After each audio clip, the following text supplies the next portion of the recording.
welcome to this video. If this is your first time here, please kindly subscribe and share with your brothers and sisters. So let me first explain what this scholarship is all about. I will show you step by step on how to apply for this ICCR scholarship.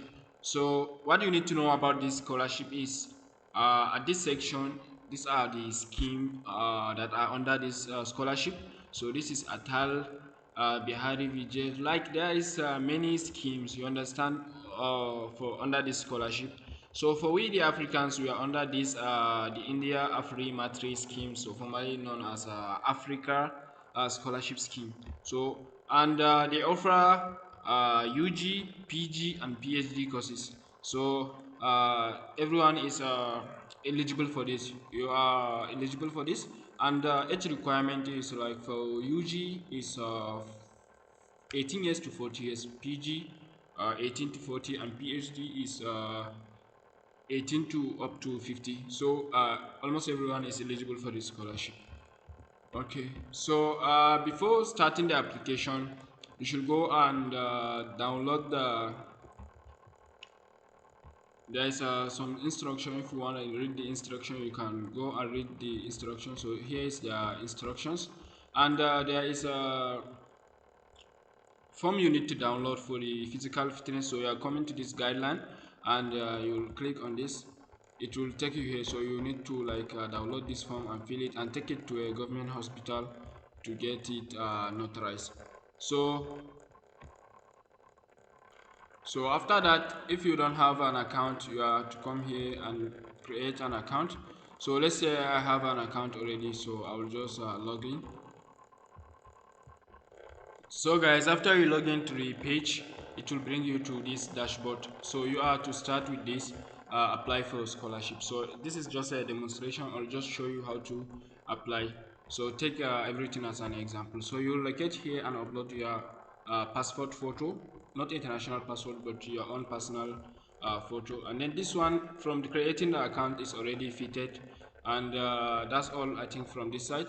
So you are going to come here and select your city. Let's say like my city is ABCD, my country is ABCD. So you select the country of issue, place of issue of passport, and then you select the date of issuance and date of expiry. So this is just a simple place for you to do it, guys.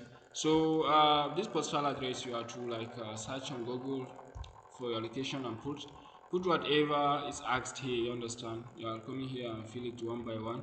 Don't worry, it is just very easy. So when you come here like number 16, English proficiency, you have to click on this and then select I mean English proficiency. Yeah, you'll select yes, because most of us like in some countries, like especially Africa, we all do our studies in English.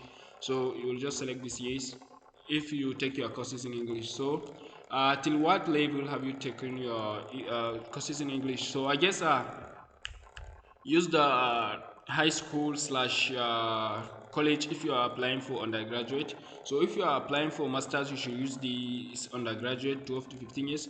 If you are applying for postgraduate, then you use this 15 to 18 years. So in my case, let's say we are applying for undergraduate, let's use this option. So English proficiency too. Have you appeared in TOEFL? No, I know most of you doesn't appear. Okay, you select no. Appeared in IELTS? No. If yes, then you click on yes. So this scholarship doesn't actually really need those TOEFL and IELTS. So here is an essay they give you. You have to select one key subject here. You understand? So among these six essays, you have to click on, you have to just choose one, everyone you are comfortable with. You'll go and then generate your essay. It's not motivation letter, so many people are confused. Is this a motivational letter? No, this is not a motivation letter. This is used instead of IELTS. You understand? So even if you are selected for the interview, when you go, like the interviewer may ask you to read this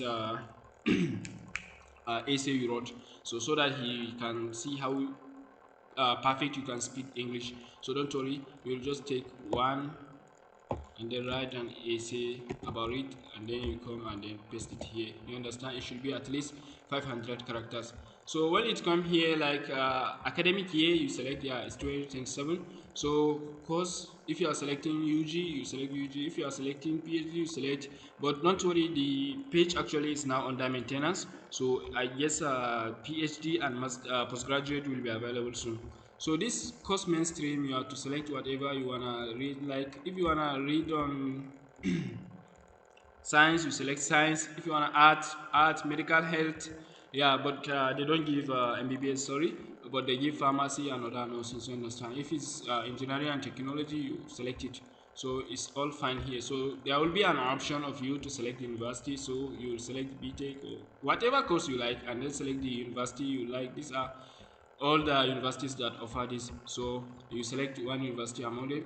So they give you an option to select almost up to like 5 universities. So you can uh, keep clicking on this plus sign to add on the universities. So you can select at least 5 universities and you are done for this, you understand. So make sure you use this next button, because for you to get it properly, because you don't need some of the things here like this profile and status. You don't need them for now. So personal details, this is what we already fill now. Education details, so this one I told you the page is actually under maintenance, so it will not be displayed now, but in the while when it's normal, then you can do. So other details, I guess it will also not display, but preferably I tell you, you should always use the next button. So when you come to this document, so they are asking you to upload some of the documents like your WAEC, you understand, your NACO, if you are using NACO, you are living high school or living school certificate, you have to upload it. And they will also ask you like to upload that medical certificate I told you to download earlier. So you have to upload it, make sure it is notarized actually. So after that, you are also uploading your international passport. After that, you are also uploading your, I think, national identity. After that, you are uploading translation of your documents if they are not in English in your case. So maybe you took your classes in French. You understand, like people from Niger and other countries, like French speaking countries in Africa. Yeah, so you can like translate your documents to English and then upload it there. So you don't have business with this profile and then status. This one is for uh, future, like when you get selected. So it will just stop somewhere around here. So unfortunately, as I told you, the portal is under maintenance, but as soon as it come back from maintenance, maybe I may make another video. So don't forget to like, share and subscribe and with your loved ones. Thank you so much for watching.